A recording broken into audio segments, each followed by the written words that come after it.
I want to share a quick tip about my Pocket P3 Osmo overheating issue.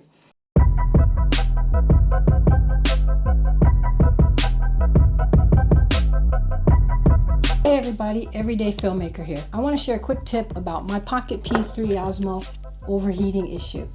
I was filming and after just a few minutes, the camera kept shutting down due to overheating.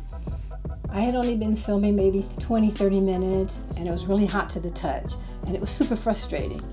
So after some research, I discovered that the problem might be the SD card that I was using. I had purchased one of the local vendors' SD cards and I thought it might be the problem. So I switched to a SanDisk higher writing speed card specifically recommended for the 4K video.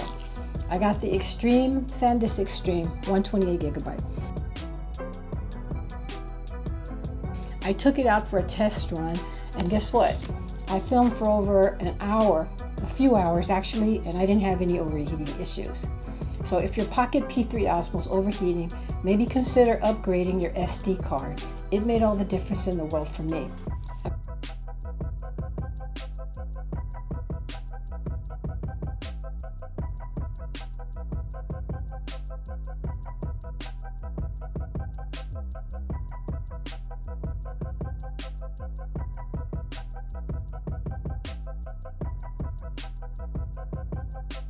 Happy filming.